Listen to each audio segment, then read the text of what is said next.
Hello everyone at the first International Academic and Research Conference in St. Petersburg. My name is Nadia Browning. I'm an occupational therapist working in AAC for more than 30 years. It is my pleasure to be here among you. I'm sure you are all enjoying meeting friends and learning. Perfect combination. I can remember being at the AAC in Europe just last year in Warsaw, Poland, and meeting some of you. It was an amazing time together, wasn't it? So amazing that I'm here now, involved with this conference in Russia. I would really like to be together with you and connecting face to face with all of you. However, destiny and funding sources were not in our side. And that is why the organizers of the first International Academic and Research Conference in St. Petersburg came up with a wonderful idea of this video. Thank you. Thank you for the opportunity of being here, sharing this mark in AAC world and in AAC in Russia. Today, I will talk about AAC and occupational therapy. I'll start by introducing myself. It all started in 1978 when I graduated as an occupational therapist in Brazil. I worked in Brazil for many years, and in 1980 I became the first Brazilian trainer in bliss symbols. I worked 18 years in augmentative and alternative communication in Canada. In 2001, I completed my Master of Science from the University of Western Ontario. I also worked 10 months with special needs children in China. I've coordinated and participated in a variety of camps for children with complex communication needs and their families. And I've taught at university and colleges in Canada, Brazil, Germany, and many workshops throughout the world. I welcome all of you to visit my website, www.nadiabrowning.com.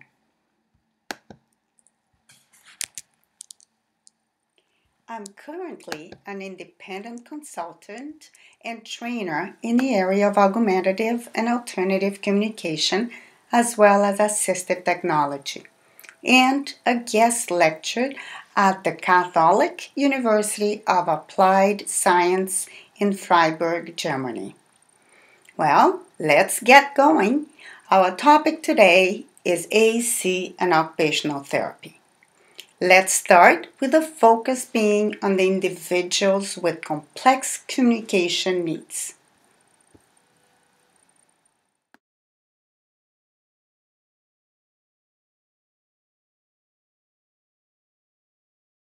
Him or her to functionally use an AAC system, a team was definitely involved.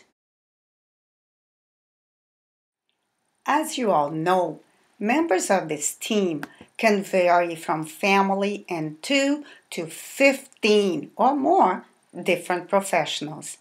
This usually depends on the complexity of case, situation and environment, and the resources available.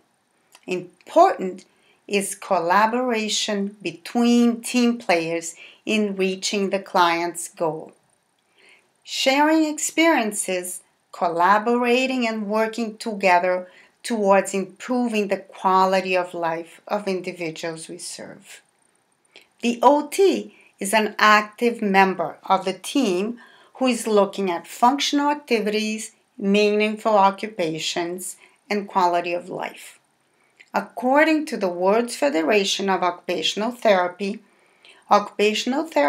is a profession concerned with promoting health and well-being through engagement in occupation. In a more practical way, let's look at some of the responsibilities of the OT in the AAC team. This is Sam. She has a step-by-step device and needs a way to communicate at school in educational and social activities, such as science experiment and circle time. A switch assessment is being done to determine the type of switch, how she's going to use the switch, the location, and the amount to keep the switch always on the same place. The occupational therapist will consider vision, positioning, understanding of the AC system, and an appropriate and motivating activity.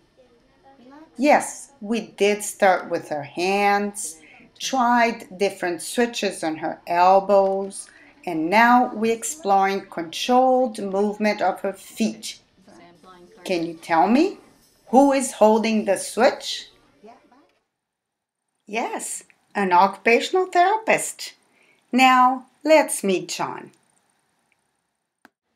This young man with muscular dystrophy has no hand function.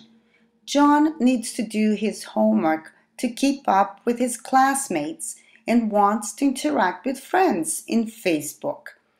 A written communication assessment is being done to explore which access to the computer and written program matches his ability. Who is coordinating this written assessment? Yes, you're right, an occupational therapist. Now let's meet Jackie. She's now in school. Jackie communicates using a combination of head movements, sounds, and a picture-based communication book. She has some tremor that makes it difficult for her to turn the pages of her book. The OT came into the team to adapt her communication book for easy manipulation. As you can see, firm tabs were added to her book so that she can turn the pages. In the future, we are looking into adding spaces between the symbols to make target easier. And now, let's talk about other functions and responsibilities of the OT, like this one. Camps and community programs provide everyone with an opportunity to meet friends, learn different skills while having great fun. Community programs are groups of people getting together with the same interest. Here is an overnight camp for children with complex communication needs and their families in Germany last June. The goal was to provide an opportunity for campers with complex communication needs to participate, enjoy in a variety of structured and non-structured activities. For parents to exchange ideas, learn, problem solve, relax, and for siblings to share an experience and have a great fun. The OT can organize, plan, run a community program or a camp for individuals with complex communication needs. Certainly, we all benefit from a multidisciplinary team. Among many responsibilities, the occupational therapist in an AEC team will evaluate and determine the access of the individuals to an AC system, perform a written communication assessment, adapt activities and communication books, and develop community programs, among others. The human assistive technology model gives us a good overall idea of what the occupational therapist is considering when providing the client with meaningful occupation. The human assistive technology model looks at the person, human, with their physical, cognitive, emotional abilities and their level of experience. Looks at the activity that this person needs or wants to do, be that self-care, productivity, or leisure. A good understanding of the device and services available is essential, and all this within the context, meaning the environment where the person lives, works, studies, and socializes. And all this comes together towards enabling occupation. By the way, what is meaningful occupation?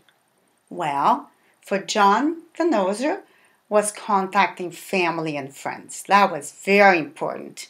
Is that right? Let's see for Fábio. A meaningful task for Fábio was participating and presenting at the ISAC Brazil 2011 conference. This required lots of preparation, such as writing his speech, transportation, and support during the conference. The human assistive technology model was used as a baseline to ensure that all the items were considered. In summary, Fábio lives with his family and has completed high school. He communicates by pointing to an alphabet board with his knuckles and some word approximation. To prepare for his speech, he used his computer to create the text, edit, and communicate via email with me, since I was in Germany and Fábio in Brazil. As he does not have a speech-generating device, his presentation was done in PowerPoint.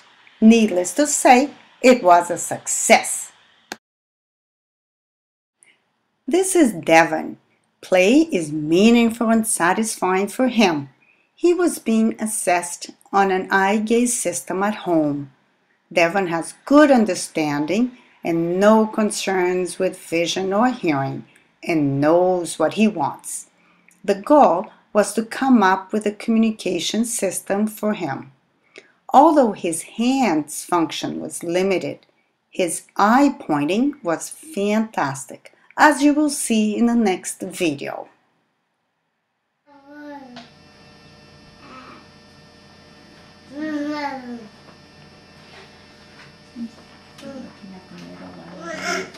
He doesn't seem to be too interested in any of them. No. I don't think. I think he's saying no, I don't want them.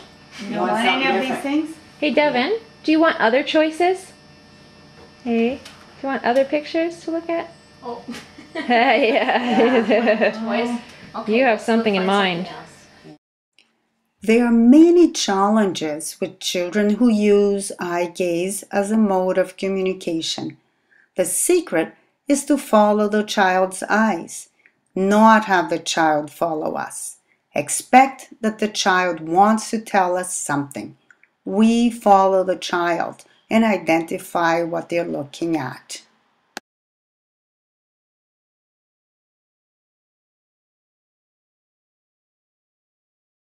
When using an eye gaze to communicate, 3 easy steps. 1. We follow his eyes. 2. Name what or where or who the eyes are looking at. 3. Child confirms with a smile, look at you, or sound. And no need to confirm 50 times. This is Alicia. Guess what her meaningful occupation is? Yes, she's wanting to climb the wall. Certainly a leisure activity. However, no occupational therapist or other therapist involved with this goal. The credit goes all to her mother. Now look at that smile. Isn't it precious? Important is for us to remember that this is about a meaningful occupation for the client, not others or therapists. The main contribution of the occupational therapist in AAC is to assist the individual with complex communication needs to achieve their meaningful and satisfying life. And for all of us working in AAC, important is contributing with our expertise and working in collaboration with each other in a team effort towards reaching the client's goals.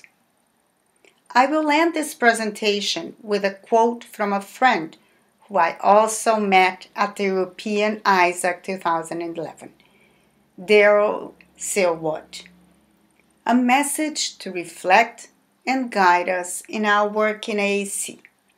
He says, AAC is more than devices and systems. It is more than facilitating communication. It is more than participation in society. It's about enabling people to live a satisfying life. I hope you all enjoyed this talk as much as I did preparing it. Please contact me with any of your comments, questions.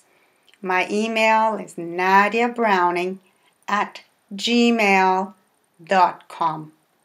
I will see you soon at the ISAC conference next month in Pittsburgh, United States.